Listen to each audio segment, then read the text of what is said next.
Quero cumprimentar a todos com a paz do Senhor Jesus. Mais uma vez estamos aqui para a meditação, o aprendizado e a compreensão da palavra do Senhor para nossas vidas.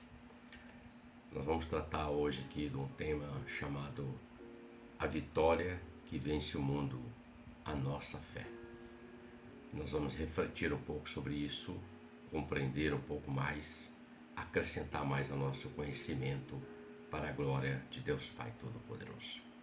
O texto base para nosso ensinamento, nosso estudo é primeira carta de João, ou primeira epístola, o capítulo 5 e o verso de número 4, que declara assim: porque todo o que é nascido de Deus vence o mundo, e esta é a vitória que vence o mundo, a nossa fé.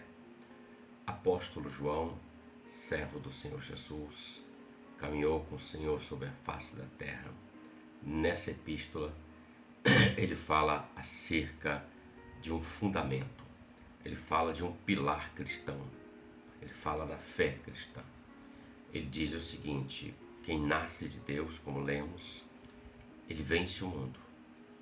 E esta é a vitória que vence o mundo, a nossa fé.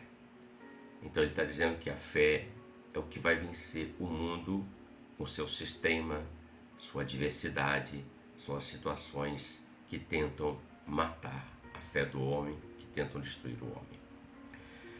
O mundo, o texto quando ele fala, ele comparando o mundo, dizendo que o mundo é o que nós vamos vencer com a nossa fé, o mundo fala de duas coisas para o nosso entendimento aqui. Primeiro, ele fala do sistema mundano, mundanismo. Em 2 Coríntios capítulo 4, verso 4, declara assim: nos quais o Deus deste século cegou o entendimento dos incrédulos, para que lhes não resplandeça a luz do Evangelho da glória de Cristo, que é a imagem de Deus. Paulo, escrevendo na sua segunda carta aos Coríntios, ele traz essa revelação. Ele diz que o Deus, aqui em minúsculo, deste século, ou seja, deste mundo, desse tempo, desta era, ele tem cegado o entendimento dos incrédulos para que não resplandeça a luz do Evangelho da glória de Cristo, que é a imagem de Deus. Então, o sistema mundano do mundo, o mundanismo, tem feito com que o homem fique cego diante da luz da glória de Cristo. Fique cego diante daquilo que Deus tem para ele, que é o melhor, que as coisas dessa vida, que as coisas deste mundo. O mundo passa, mas a palavra de Deus permanece para sempre. A obra do adversário, do maligno, é roubar, matar e destruir. A do Senhor Jesus é da vida e vida abundante. Isso está em João capítulo 10, verso 10. Então, a escolha que o homem faz determina aquilo que ele vai receber. Aquilo que se planta é o que se colhe. Resumindo assim, o adversário tem as suas ofertas do mundo, tantas coisas que estão neste mundo, apenas para a satisfação da carne, do prazer momentâneo, em todos os sentidos e aspectos. E isso tem feito com que as pessoas não se voltem para o Evangelho, para a luz de Cristo. Há uma luta, há uma guerra travada. E essa guerra, um dia, ela vai se findar. Mas enquanto isso, nós estamos aqui, batalhando pela fé genuína. Então, o mundo fala do sistema mundano, com sua forma de viver, suas práticas, sua libertinagem e tantas outras coisas em detrimento da palavra do Senhor. Segundo ponto, ele fala de tempo, era. Romanos capítulo 12, verso 2 declara assim: e não vos conformeis com este mundo. Veja que ele coloca a palavra mundo novamente. Mas transformai-vos pela renovação do vosso entendimento, para que experimenteis qual seja a boa, agradável e perfeita vontade de Deus. O que o escritor aos Romanos está dizendo é o seguinte: ele está falando do mundo como tempo. Então, quanto mais vai se aproximando o grande dia, o tempo vai passando, mais as coisas são introduzidas. Mas ele faz uma advertência, ele fala assim: não vos conformeis com o mundo, com esse tempo, com as práticas, com aquilo que está no mundo, com aquilo que você olha assim, isso já não tem mais jeito, isso é assim mesmo, faz parte da vida. Ele está dizendo: não vos conformeis. E ele aponta para algo muito importante, diz assim: mas transformai-vos pela renovação do vosso entendimento. Ele está dizendo: transformai-vos, ele está mandando olhar para nós dois, para dentro de nós, olhar para o nosso interior, para a nossa compreensão, para sermos transformados pela renovação do nosso entendimento, para que possamos experimentar a boa, agradável e perfeita vontade de Deus. Então, todo que é nascido de Deus vence o mundo, e esta é a vitória que vence o mundo, a nossa fé. O mundo combate contra a fé, com seu sistema maligno, com o tempo, modismos e tantas outras coisas contrárias à palavra. É isso que eu estou dizendo. Pois bem, vamos seguir. O apóstolo também, ele fala acerca da fé. No mundo, quando nós olhamos para o mundo, nós vamos ver que o mundo tem procurado esperança em muitas coisas. Uma mudança no mundo, no sistema, não vai mudar.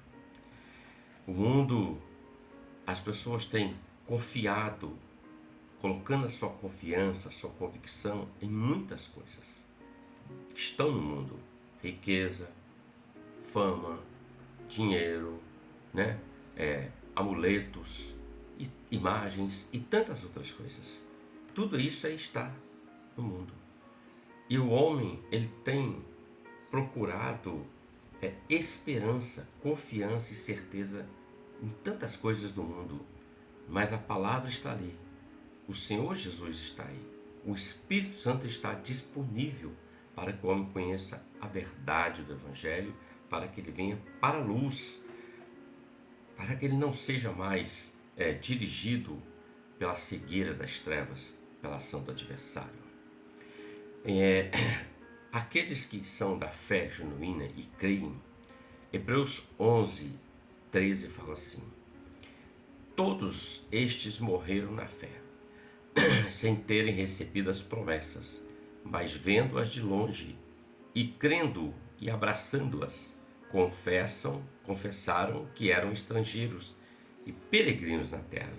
Então, João está falando acerca de uma classe de pessoas que Hebreus evidencia como sendo os peregrinos. Que são os peregrinos? Aquele que está caminhando, aquele que ainda não está na sua pátria devida, pois a pátria nossa é a Jerusalém Celestial. Todos nós estamos passando por essa terra.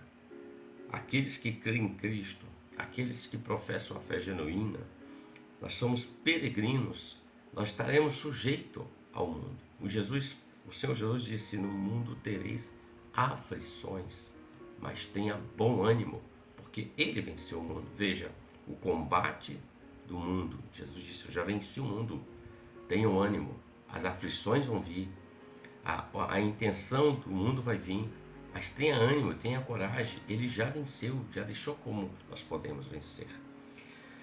Em 1 João 2,17 está escrito: o mundo passa e a sua concupiscência, mas aquele que faz a vontade de Deus permanece para sempre.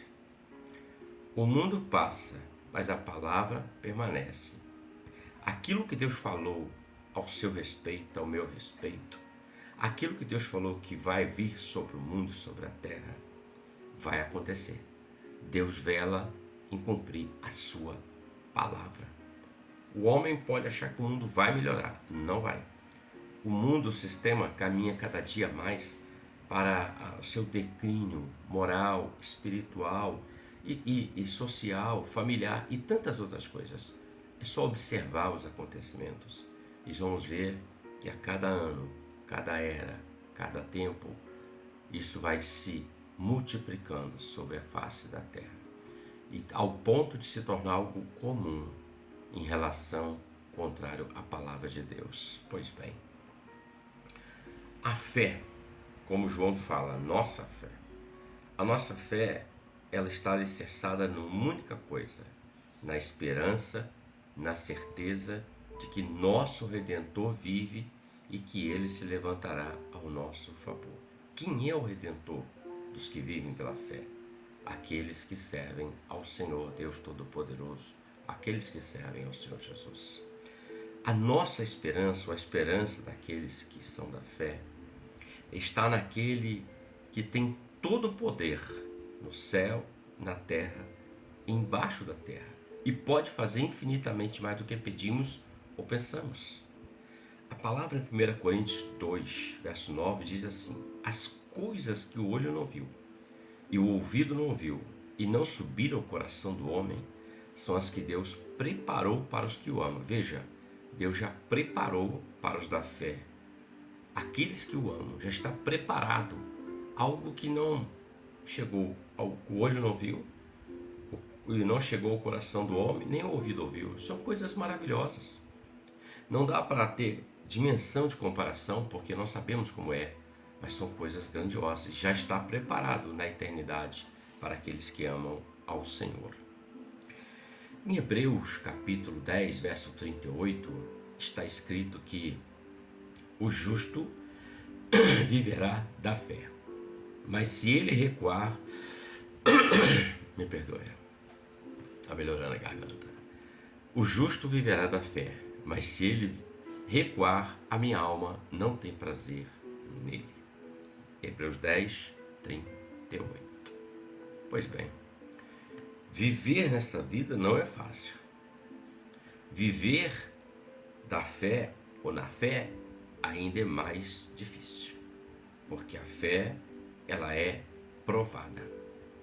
Todos os dias nós somos provados em muitas coisas, os que são da fé. Provados em coisas menores, medianas e coisas maiores. Somos provados. Menores porque não trazem tanta dificuldade para nós.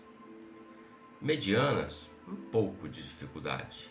Agora as maiores são aquelas que trazem maior aflição para nós. Então o escritor está dizendo que o justo viverá da fé. Viver não é fácil. Trabalho, família, relacionamentos, fidelidade ao Senhor, igreja, a obra de Deus. Isso não é fácil para o servo de Deus, mas é renúncia de si mesmo, é tomar a sua cruz todo dia e seguir o Senhor Jesus. Esse é o ponto. A fé nossa, como eu disse, ela é provada, mas muitos abandonam a fé. Diante da prova, da luta, da dificuldade, eles preferem desistir. Alguém diz, não vou mais à igreja. Ah, não sou mais da igreja. É como se ele estivesse achando que ele estivesse se desvinculando de uma denominação, digamos assim. A igreja como denominação. Mas quando ele está se desvinculando da denominação, ele está se desvinculando do corpo de Cristo. Porque a palavra diz que igreja é corpo, o corpo de Cristo. Esse é meu corpo e é partido por vós. E a palavra fala que é no corpo é que nós alcançamos aquilo que almejamos. O Espírito Santo, ele vai arrebatar, levar uma igreja para ser apresentada ao Senhor Jesus no corpo. Uma igreja fiel e verdadeira. Então muitos preferem, diante da fé provada, da luta, da dificuldade, abandonar, parar, desistir.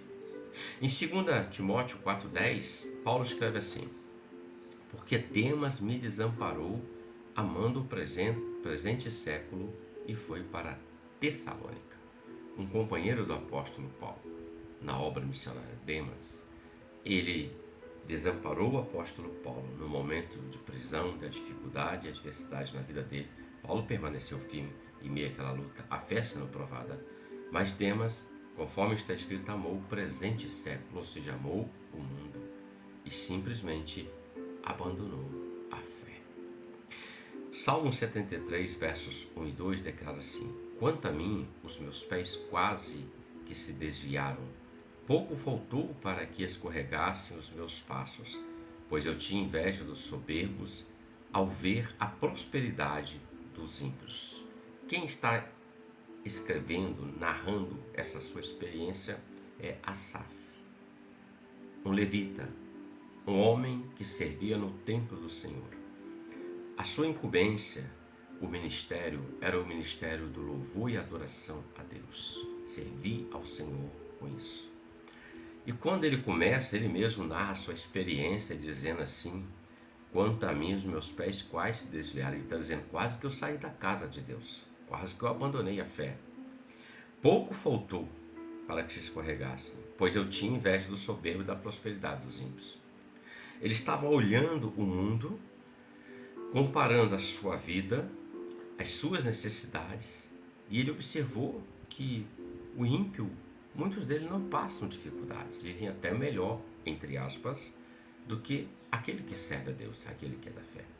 E isso mexeu com a mente de Asaf, um levita, um adorador, um servo do Senhor, um homem que ministrava o cântico, o louvor a Deus.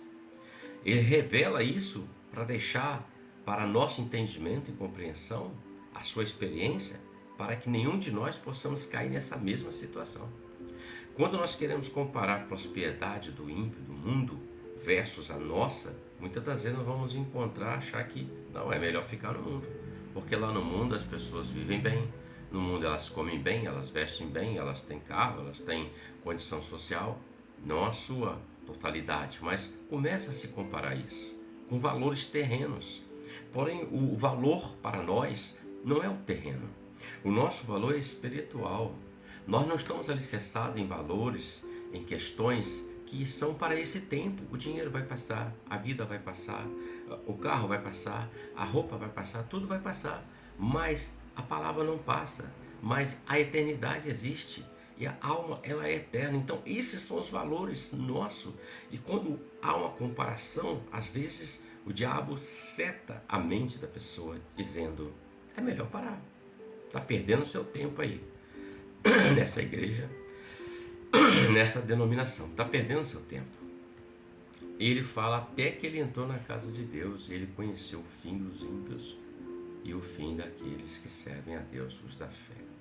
Deus se revelou a ele dizendo, você está errado. Eu conjecturando, não está escrito, você está errado, isso tudo vai passar, é passageiro. O ouro que valia muito ontem, hoje já não vale. A prata que valia já não vale. A roupa que valia já não vale mais. Tem que sempre renovando o carro, que era tal, já não tem mais o mesmo valor. Tudo vai se acabando. Mas a fé não. A fé permanece, ela vai te levar ao encontro com a eternidade. Então Asaf entendeu isso. Hebreus 10, 25, ele traz um alerta dizendo o seguinte: não devemos deixar a nossa congregação, como é costume de alguns. Antes devemos admoestar uns aos outros, pois se aproxima aquele dia. O que ele está dizendo é o seguinte: o justo viverá da fé, mas ele não pode recuar, senão a minha alma não tem prazer nele. E no 25 ele diz, não deixe a sua congregação, por motivo algum, como é o costume de alguns. Antes admoestai uns aos outros, até que se aproxime aquele dia. Toda a igreja é composta por membros, o corpo de Cristo. Eu sou um membro, você é um membro, tantos outros, mas nós estamos falhos, perfeito é o Senhor. Então a casa de Deus é um lugar onde nós estamos sempre sendo tratados. Não há homens perfeitos, não há mulheres perfeitas, não há ninguém perfeito. Perfeito é o Senhor, pelo seu Espírito, que em nós vai nos moldando. A palavra diz que aquele que começou a boa obra, ele vai aperfeiçoando até o dia de Jesus Cristo. Então nós vamos nos abdicando disso, daquilo, ele vai nos ensinando e nós vamos crescendo em graça, conhecimento e estatura diante de Deus e diante dos homens, permanecendo na fé até o grande dia. O justo viverá da fé. Bom, a fé ela tem um inimigo cruel. Qual que é o inimigo da fé? Ele se chama incredulidade. Em Números 13, do 32 ao 33, fala assim: e infamaram a terra que tinha espiado perante os filhos de Israel, dizendo: a terra pelo meio da qual passamos a espiar é terra que consome seus moradores. E todo o povo que vimos no meio dela são homens de grande estatura. Também vimos ali gigantes, filhos de Anak, descendentes dos gigantes, e éramos aos nossos olhos como gafanhotos, e assim também éramos aos seus olhos. Olha o relato dos 10 espias diante da congregação, diante do povo de Deus, diante de Moisés. A terra mana leite e mel, Deus falou a verdade, nos trouxe aqui. Mas nós somos como gafanhotos. Eles perderam a visão, perderam a fé, estavam olhando para gigantes, mas não estavam olhando para a grandeza do Deus, do Senhor Deus Todo-Poderoso. E isso fez com que eles se tornassem incrédulos. À exceção de Josué e Caleb, veio a sentença de Deus sobre eles. Olha que eles viram muitos sinais e prodígios dentro do Egito e durante o deserto. Deus operou grandes coisas, nada faltou para eles, nada aconteceu com eles. Mas quando eles estavam para tomar posse de Canaã, entrar e conquistar a terra, eles resolveram tomar essa decisão.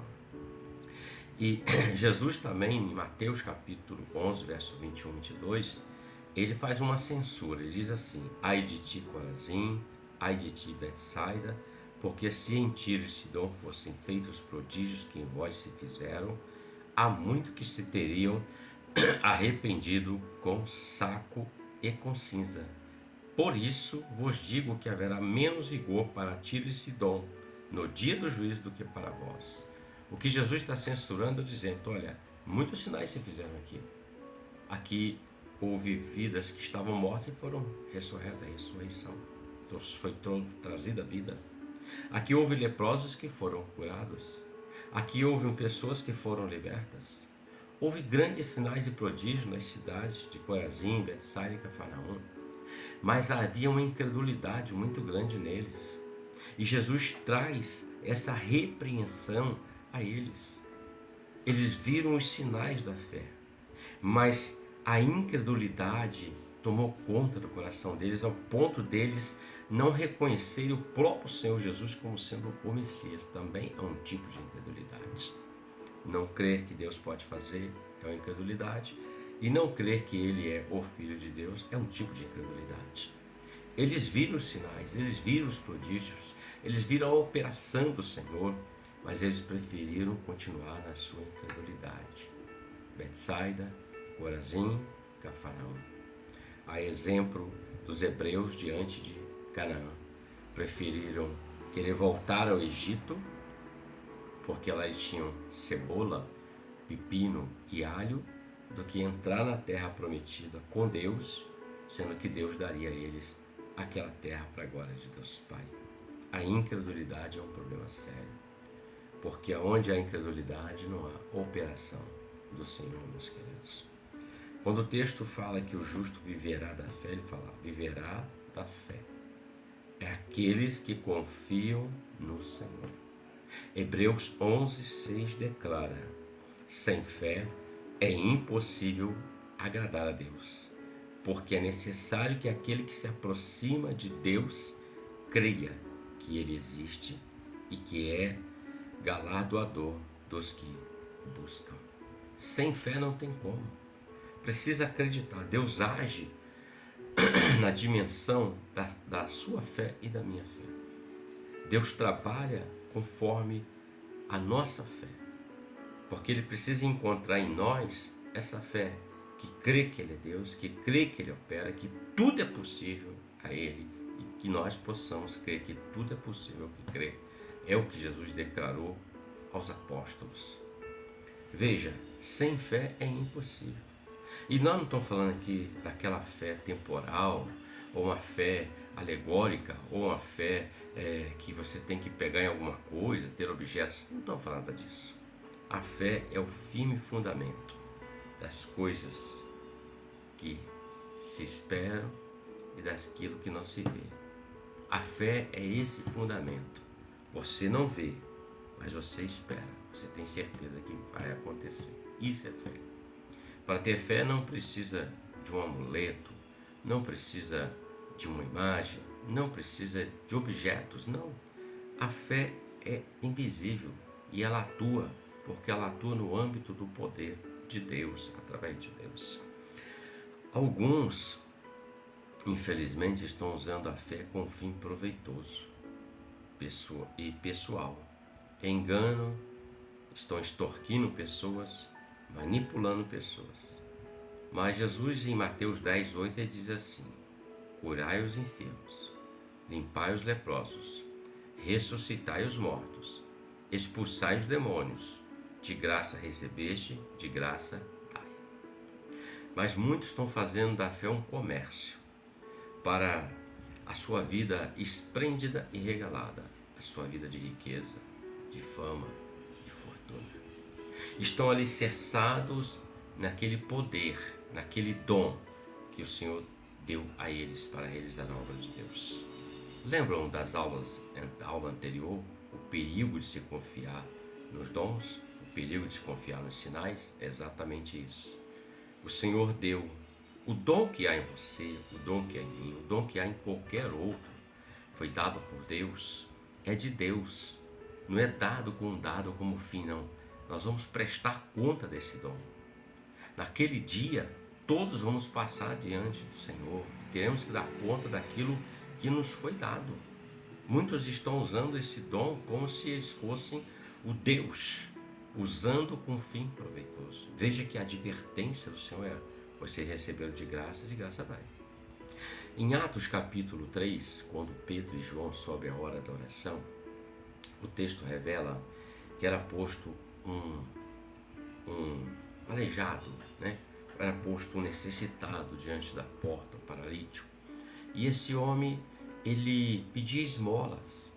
E quando ele vê passando o João e Pedro, ele pede alguma coisa, olhou para eles como que pedindo alguma coisa. Mas Pedro e João olhando para ele, Pedro diz assim: olha para nós. Olha a expressão de Pedro, para mim e para João. Ele diz assim: nós não temos prata, nós não temos ouro. Ele está dizendo: nós não temos os valores que o homem acha que isso é valoroso, importante, coisas terrenas. Mas o que nós temos, nós te damos. E tomou ele pela sua mão direita, levantou ele e ele foi curado. Ele começou a andar. A palavra fala que ele ficou tão feliz que ele começou a soltar, pular, dar pulo de alegria, e de imediato ele entrou dentro do templo para glorificar a Deus, porque até então ele ficava só à porta, não podia entrar.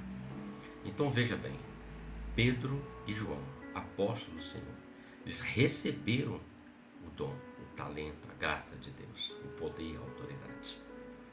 E eles não cobraram por aquilo, muito pelo contrário. Ele disse: olha, aquilo que nós temos, nós te damos. Dar quer dizer, não estou cobrando por isso porque não é meu. Estou apenas fazendo aquilo que meu Senhor mandou fazer. De graça recebeste, de graça dai. Todos esses darão conta naquele grande dia. Concluindo aqui para nós. Viveram da fé. Abraão viveu da fé, 25 anos esperando Isaac. José ficou 13 anos esperando o cumprimento daquilo que Deus tinha através da vida dele no Egito, até que Deus o elevou. Jairo, quando ele se prostra diante do Senhor Jesus, dizendo que a filha dele estava caminhando para a morte, ele creu no Senhor Jesus. O Senhor disse assim: Jairo, não temas, creia somente. Jesus entra na casa e traz a vida à filha de Jairo. Abacuque fala de um tempo difícil, mas ele fala: todavia eu me alegrarei no Senhor, exultarei no Deus da minha salvação. Então veja, viver da fé é uma batalha, é um desafio, mas quem vive da fé recebe aquilo que vem do autor da fé, o Senhor Jesus. Então, guarde essa palavra no seu coração, porque o que é nascido de Deus vence o mundo, e esta é a vitória que vence o mundo, a nossa fé. Fortaleça a sua fé no Senhor, não em outras coisas, e você verá o melhor de Deus na sua vida e para os seus também. Que Deus te abençoe por esta palavra, em nome de Jesus. Amém?